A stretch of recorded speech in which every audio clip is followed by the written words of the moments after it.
Doctor Sunil Karpe जी के सानिध्य में साईं बाबा की महिमा को आत्मसात कर आध्यात्मिक जीवन जीने की कला सीखें। देखिए साई वाणी आस्था भजन पर प्रतिदिन प्रातः 7:20 बजे। आस्था पर प्रत्येक रविवार प्रातः 8:20 बजे। संपर्क सूत्र 9604050607।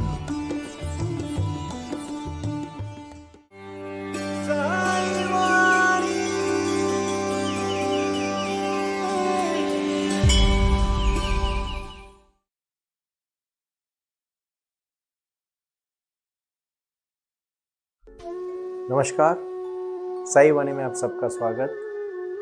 मेरे प्रिय आत्मा, पूरे विश्व से साई बाबा के भक्त साई वाणी से जुड़ रहे और लगातार इस मुहिम को बाबा के आशीर्वाद से जब प्रारंभ किया है तो सबकी जो भावना है वो काफ़ी अच्छी भावना है और बहुत सारे लोगों को शिरडी को हर कोई साईं बाबा का आशीर्वाद लेने आता है। और जब बाबा पूरा साल उस अपने भक्त के साथ, जरूरी नहीं है कि हर बार बाबा के ही सामने बैठे रहे, जहां जहां आपकी आत्मा है, जहां शरीर है, जहां मन है, जहां प्रसन्नता है, वहां साईं का सहवास है, उसमें आशीर्वाद है, उसमें कोई शक नहीं, कोई दोहरा नहीं।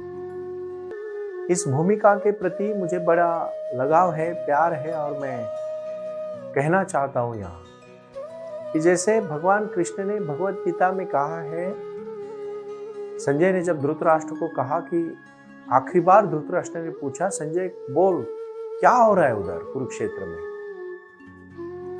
तो संजय ने आखिरी श्लोक में कहा है कि हे धृतराष्ट्र, हे राजन, जहां यत्र योगेश्वरो कृष्णो यत्र पार्थो धनुर्धरो तत्र श्रीर विजयो भूतिर ध्रुवा नीतिर मतिर मम।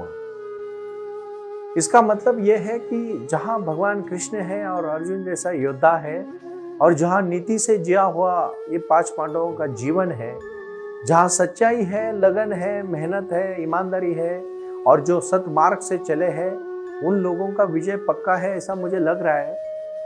उसी प्रकार जो शिरडी के साईं बाबा के शरण में आया है और अपना जीवन, क्योंकि बाबा जब उनके जीवन में,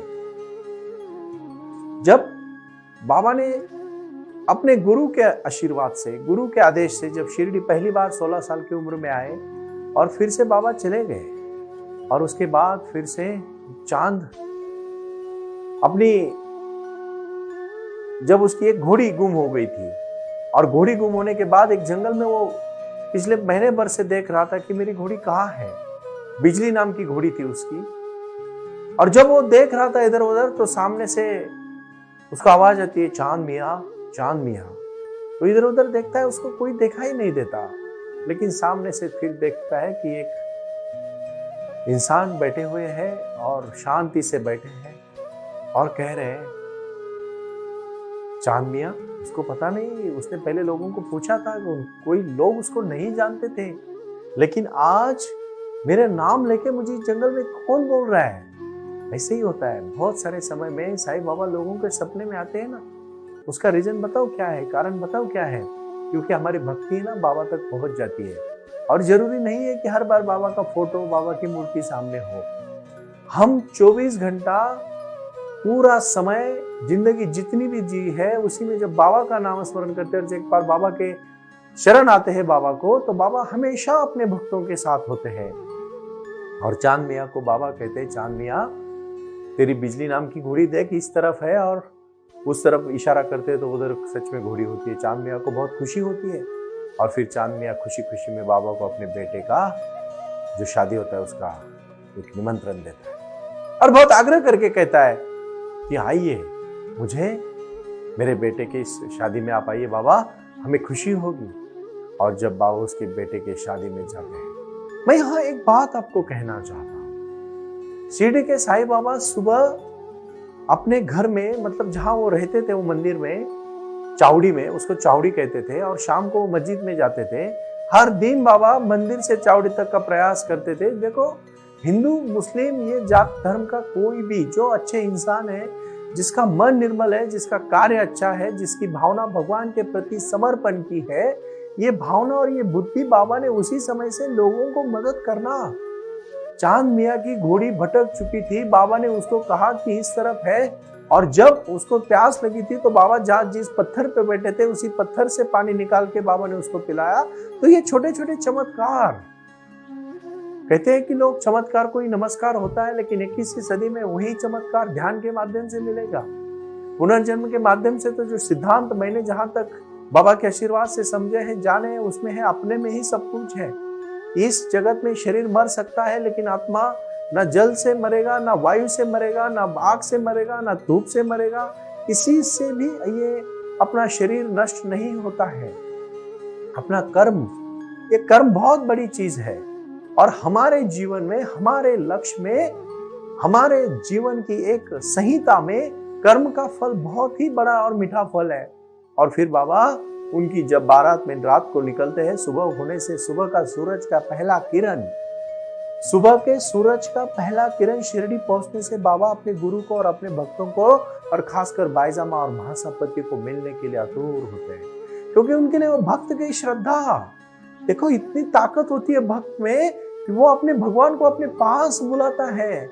इससे मुझे एक छोटा सा स्मरण हो रहा है, महाराष्ट्र में एक पानेर तालुका में पिंपलनेर नाम का गांव है, वहां संत नीलोबा जी है। जब संत तुकाराम महाराज जब वैकुंठ में चले गए तो नीलोबा को अपने गुरु की आस थी, वो वीणा बजाते बैठा था, और लोग कहते हैं कि तुकाराम महाराज जी जाते समय अपना वीणा अपने सबसे प्रिय भक्त को दिए, और वो भक्त था संत नीलोबा। और नीलोबा जी वीणा बजाते रहे, अपने गुरु की याद में रोते रहे, सिर्फ और सिर्फ उन्हीं की याद करते थे। उनकी भक्ति देख के खुद भगवान पांडुरंग विष्णु उनको प्रसन्न हुए और कहा, नीलोबा मैं तुझे प्रसन्न हुआ हूं, बोल तुझे क्या चाहिए। जब इतना बोलने के बाद सिर्फ नीलोबा ने एक बात कही, भगवान विठला मुझे कुछ नहीं चाहिए, मुझे सिर्फ मेरे गुरु से मिलना है। गुरु और शिष्य, गुरु और भक्त का ये जो नाता है वो एक अपने अपनापन का नाता है, अपने प्यार का नाता है, श्रद्धा सबूरी का नाता है, मानवता का नाता है, प्रेम से भरा हुआ विचारों का नाता है। इसीलिए मैं दो भौतिक स्तर के अभी के उदाहरण देना पसंद करूंगा। लगभग 1 महीना पहले भारत देश के सबसे सुप्रीम कोर्ट के सर न्यायाधीश चंद्र धनंजय जी चंद्रचूड़ जी सर आए और शिरडी में अभी बाबा को उन्होंने आशीर्वाद लेके चले गए। उन्होंने वहां लिखा, मैं बालाजी जी को यहाँ कहूंगा कि आप इस वीडियो में धनंजय चंद्रचूड़ सर अभी जो आया और उन्होंने जो संदेश दिया है वो आपको इंटरनेट पे अवेलेबल होगा, उसको निकाल के आप जरूर लोगों को आस्था चैनल और आस्था भजन के माध्यम से दिखाइएगा। क्योंकि इसका रीजन ये है, सुप्रीम कोर्ट के सर न्यायाधीश, सुप्रीम जज, जब अपने भारत के सर्वोच्च न्यायालय के जज जब बाबा के यहाँ कहते हैं, और कहते हैं मानवता का ही धर्म बाबा ने सिखाया है। इस बात को मैं कहना चाहता हूं, ये शीर्ष व्यक्तित्व बैठे हुए लोग भी बाबा के कार्य को 100 साल के बाद आज भी हजारों करोड़ों सब जाति धर्म के, सब राज्य के, सब देश के हर एक कोने कोने से लोग आके बाबा के चरण में लीन हो रहे, और श्रद्धा सबूरी सबका मालिक एक, मानवता ही धर्म है, और प्रारंभ करो और जारी रखो, इसी विचारधारा से जुड़े हैं। मैंने इसी का छोटा सा कार्य करने का प्रयास किया, और आज देऊलगांव गाड़ा में दौंड तालुका में शिरूर के आगे बारामती के वहां पास हमने साईं बाबा की हिंदुस्तान की सबसे बड़ी मूर्ति का शिलान्यास हमने किया। उस मूर्ति का पूर्णत्व अभी जनवरी में होगा। मैं कहना चाहता हूं आपको, ये शक्ति बाबा ने दी हुई शक्ति है। हम तो एक सर्वसामान्य इंसान है, लेकिन इसी भक्ति को हम अभी योग, प्राणायाम, मतलब जो कहेंगे साई क्रिया, साई वाणी और साई ध्यान से जोड़ेंगे। क्योंकि भाई और बहनों याद रखना, करुणा और डर, इसमें एक फर्क है। करुणा हृदय से आती है, डर मन में बैठा रहता है। हृदय और मन में एक ही चीज है, खुद कभी भी अकेला महसूस मत करना। अब तब तक मैं साई के भक्तों को कहना चाहता हूं कि आप अकेले नहीं हो। जब तक आप अकेलेपन का महसूस खुद करते हो ना, तभी अकेले हो, नहीं तो याद रखना साईं बाबा हमेशा आपके साथ है। साईं वाणी का लक्ष्य तो यही है ना, आपके जीवन में बदलाव लाना, आपके जीवन में क्रांति लाना, आपके जीवन में एक जीवन भरा हुआ अंदाज, वही तो कहा है ना। क्या इस चीजों को मैं क्यों बार बार दोहरा रहा हूं? दृष्टवात पांडवानीकम व्यूढ़म दुर्योधनस्तदा आचार्य मुपसंगम्यम राजा वचनम अब्रवीत। और दृढ़ निश्चय क्यों होना चाहिए? क्यों दृढ़ निश्चय हमारे जीवन में होना चाहिए? क्योंकि बिना लक्ष्य के और बिना ध्येय के हम जी नहीं सकते। और जिसके बारे में जीवन में अध्यात्म नहीं है, उस आदमी को जानवर की तरह जीना नहीं चाहिए। मनुष्य जन्म एक विचार के लिए हुआ है। और बाबा शिरडी में पधारे। जब आए तो उन्होंने सबको आशीर्वाद देना शुरू किया। सभी लोगों की दुख की जिंदगी को आनंद देने का प्रयास किया। भजन में, भक्ति में, ज्ञान सागर में, ध्यान में। बाबा ने उस समय ध्यान का मार्ग जो उनका अगले जन्म का कार्य था और जो आज का कार्य है, जो मैंने प्रारंभ किया है, वो है साई ध्यान। सब यकीन, एक बात यकीन करो भाई और बहनों, मैं आप सबको आज विश्वास देना चाहता हूं। आप है ना, कहां पहुंचना चाहते हो पहले तय करो। ये जो बाबा जब शिरडी में आए ना, तो सब जात धर्म के अंग्रेज भी थे उस समय। यहाँ के कुछ उच्च वर्ग के लोग थे जो नीचे वर्ग के लोग को दबा रहे थे। उस समय भी बहुत भूखमरी थी, बीमारी थी, रोजगारी, बेरोजगारी भी थी। बहुत सारी समस्याएं जो पहले थी आज भी है। लोग कहते हैं पहले जमाने के लोग अच्छे थे, तो आज के जमाने के कहाँ बुरे हैं फिर? अगर पहले जमाने के अच्छे थे तो भगवान के जमाने में भगवान महावीर छोड़ के आपको कौन याद है? बुद्ध के जमाने में बुद्ध छोड़ के आपको कौन याद है? आप क्यों ऐसे मैन लोगों को, महान लोगों को याद रखते हो? क्योंकि बाकी लोग तो खराब थे ही ना। कौन कहता है नहीं थे? 100% थे। मैं आज आपको कहता हूं, दुनिया उस समय भी वैसी थी जो आज है, और आज भी वैसी रहेगी जो अगले 100 साल के बाद रहेगी। सिर्फ क्या है ना, कभी कभी हम खुद को बहुत ही दुख और पीड़ा से प्रेरित करते हैं। हमें लगता है कि हमें ये दुख है। दुख तो सबको है, किसको दुख नहीं? साईं बाबा की साई वाणी सुनने से एक बात याद रखना, मैं फिर से कहूंगा, छाता सच में बारिश नहीं रोक सकता, लेकिन बारिश में खड़ा होने का साहस तो जरूर दे सकता है ना। उसी प्रकार ध्यान, साई वाणी, साई क्रिया, साई योग समस्या को बंद नहीं कर सकता आपके जीवन में, लेकिन आपको उस समस्या से किस तरह से लड़ना चाहिए उसकी शक्ति दे सकता है। और इसी शक्ति को हम भक्ति से जोड़ेंगे ना भाई और बहनों, जीवन की समस्या दूर हो जाएगी और हम भगवान साईं बाबा, भगवान के पास पहुंच जाएंगे। क्योंकि परमात्मा अपनी आत्मा से जब जुड़ता है, जब हमें सच्चा जीवन का आनंद मिलने लगता है ना, हम शांत हो जाते हैं। मैंने पहले ही कहा है कि किसी भी भूमिका के प्रति आप कभी चिंता ना करना, बिल्कुल चिंता ना करना, क्योंकि व्यर्थता की चिंता हमेशा हमें जीवन में जला देती है। चिंतन करना, मनन करना, स्मरण करना, लेकिन चिंता मत करना, क्योंकि ये चिंता हमें जलाती है। जो भक्ति में लीन होता है ना, वो सब कुछ बाबा के ऊपर छोड़ देता है। अगर सुख उसने दिया है तो दुख भी उसने दिया है, क्यों उसकी चिंता करना है? वो देख लेगा। हमारी श्रद्धा उनके ऊपर होनी चाहिए। और इसीलिए श्रद्धा और सबूरी, श्रद्धा बहुत बड़ी शब्द है, बहुत बोलने में 1-2 सेकंड लगते हैं, लेकिन आप याद रखना, उसको रखने में पूरी जिंदगी चली जाती है। और जब तक पूरी श्रद्धा ना हो, तब तक आपको कभी कभी इसका फल नहीं मिलेगा। और भगवान भी तभी आपको आशीर्वाद देंगे जब आपके ऊपर श्रद्धा हो, विश्वास हो, भगवान के ऊपर श्रद्धा हो, गुरु के ऊपर श्रद्धा हो।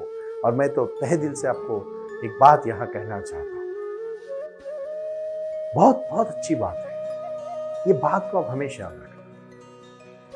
ये मन प्रसन्न करने का कारण नहीं है, ये जीवन जीने का कारण है। चित्त प्रसन्न, मन प्रसन्न, चित्त दुःखी, मन दुःखी। आणि प्रसन्नतेच्या माध्यमातून जेव्हा तुमचं चित्त शुद्ध होतं ना, त्याच्यासारखं सुख नाही। म्हणून मन करा रे प्रसन्न, सर्व सिद्धीचे कारण, ऐसे मराठी में कहा। ये क्यों? मेरा जीवन का लक्ष्य है, हमें कहीं पहुंचना है। एक शरीर जो तुम्हें मिला है ना इस सफर को, उसको आप किस तरह से जीते हो, इससे पूरी जिंदगी तय होती है। और इसीलिए मैं कहना चाहता हूं, आप अपने जीवन का लक्ष्य तय करो, आपको कोई रोक नहीं सकता। आप बहुत आगे जाओगे। आप जो भी करना चाहते हो ना, डट के करो, बड़ी खुशी के साथ करो, मेहनत से करो, लगन से करो, प्यार से करो, अपनेपन से करो, और जीवन जीने की कला देखो फिर। और कुछ नहीं, अगर नहीं समझ में आता है तो सिर्फ साईं वाणी से जुड़ जाओ। मैं बहुत बहुत कोशिश कर रहा हूं कि मैं आप लोगों के जीवन में बदलाव लाना चाहता हूं। और बदलाव कोई दूसरा नहीं ला सकता, सिर्फ एक गुरु अच्छा मार्गदर्शक हो और अपनी मेहनत करने की तैयारी हो, क्योंकि अप दीप भव। ये भक्ति का सागर है, दिया जलाने का सागर, ये शक्ति का सागर है, जीवन में कुछ कार्य करने का। शक्तिशाली बनो, बलवान बनो। बलवान इंसान को बताना नहीं पड़ता वो बलवान है, वो आने से उसकी आहट। बलवान इन द सेंस किसी को गाली गलौज करना, मारपीट करना, ऐसा बलवान नहीं।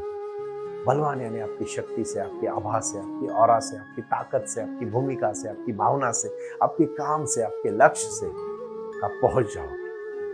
और वो पहुंचने का जो मजा है ना, वो बहुत अलग मजा है, बहुत अलग मजा है। उसको आप कोई नहीं रोक सकता, क्योंकि जो अपने विचारों के साथ अड़िग है, जो दृढ़ निश्चयी है, जो दृढ़ निश्चय करता है, वो कभी हार नहीं सकता और उसको हारना भी नहीं है, क्योंकि जीवन का लक्ष्य एक ही होना चाहिए। साई वाणी और बाबा अब शिरडी आए हैं और अभी शिरडी का आगे का प्रवास बाबा कर रहे हैं। ओम साई राम, प्रणाम। ओम साई राम। प्रारंभ करो, जारी रखो। इसी विचारधारा से साई वाणी का प्रारंभ हुआ। शिरडी के साई बाबा का आशीर्वाद पाके खुद अपने जीवन में एडवोकेट डॉक्टर सुनील नाना साहेब करपे जी ने साई वाणी के इस कार्यक्रम को प्रारंभ करते हुए 21वीं सदी को सही में साई बाबा के आशीर्वाद से लोगों के जीवन में बदलाव एवं खुशियां लाने के लिए साई वाणी का प्रारंभ किया। लगातार लोग साई वाणी को सुनते आ रहे हैं। साई कृपा जो साई ध्यान से जुड़ी हुई है, क्योंकि मेडिटेशन ही एक ऐसी शक्ति है जो जीवन में क्रांति ला सकती है, बदलाव ला सकती है और खुशियां दे सकती है। लेकिन उसके लिए प्राणायाम बहुत महत्वपूर्ण है और अपने संकल्प के प्रति अडिग रहकर उन्होंने प्राणायाम की श्रृंखला को अपनी शक्ति से जोड़ा और उसको साई क्रिया के माध्यम से साई ध्यान के प्रति वो लगातार लेके चले गए। इन सब क्षेत्रों के लिए एक ऐसा परिक्षेत्र होना चाहिए जहां लोग आए और रुके। शिरडी में साई बाबा के समाधि के आशीर्वाद के बाद उनको ज्ञान और ध्यान दोनों की शक्ति देने का प्रयास किया जा रहा है। इसीलिए साईं बाबा की 65 फुट हिंदुस्तान की सबसे बड़ी प्रतिमा बनाकर वहां बाबा का मेडिटेशन सेंटर खोला गया है। साई आंगन इस नाम से यह जाना जाता है। देऊळगाव गाड़ा, तालुका दौंड, जिला पुणे, यहाँ साई आंगन की और बारामती क्षेत्र में साई आंगन में इसी क्षेत्र की निर्मित करते हुए उन्होंने यहाँ निजी व्यवस्था के साथ बच्चों के लिए गुरुकुल सिस्टम का इंग्लिश माध्यम का स्कूल, जहाँ बच्चे पढ़े और जहाँ बच्चे गुरुकुल में रहकर गुरुकुल के माध्यम से गुरुर ब्रह्मा गुरुर विष्णु गुरुर देवो महेश्वरा गुरु साक्षात परब्रह्म तस्मै श्री गुरुवे नमः इसका ज्ञान ले पाए। इसी के लिए इसे पूरी तरह से सीबीएसई एवं गुरुकुल के माध्यम से बच्चों को एक सुजान एवं भारत का एक ज्ञानी और अच्छा नागरिक बनाने के लिए वे ये कर रहे हैं। उसी के साथ हेल्थ इज वेल्थ कहते हैं कि शरीर ही सबसे महत्वपूर्ण संपदा है और उस संपदा को आयुर्वेदा के माध्यम से लोगों को जोड़ना चाहिए। इसीलिए उन्होंने यहाँ साई वाणी आयुर्वेदा हॉस्पिटल की भी निर्मित की है और उस कार्य के लिए वो पूरी तरह जुड़ चुके हैं। पूरे विश्व से लोग साई क्रिया और साई ध्यान के माध्यम से जुड़ रहे हैं और इसीलिए उन्होंने साई वाणी trust.org इस ई कॉमर्स की भी स्थापना की है। इस ई कॉमर्स के माध्यम से हजारों करोड़ों भाई बहन को उन्होंने व्यापार करने के लिए प्लेटफॉर्म दिया। उनकी कला, उनकी क्षमता, उनका ज्ञान लोगों तक पहुंचाने के लिए साई वाणी trust.org बहुत बड़े लेवल पर महत्वपूर्ण प्रयास कर रहा है। इसीलिए यहाँ आए। ये बाबा की नगरी है। यहाँ बाबा का विज्ञान, बाबा का आशीर्वाद एडवोकेट डॉक्टर सुनील नाना साहेब करपे जी के साथ लोगों तक पहुंच रहा है। हमसे जुड़े रहने के लिए आज ही साई वाणी के ऑफिशियल यूट्यूब चैनल को सब्सक्राइब करें या अधिक जानकारी के लिए संपर्क करें 9604050607। ओम साई राम। प्रारंभ करो, जारी रखो।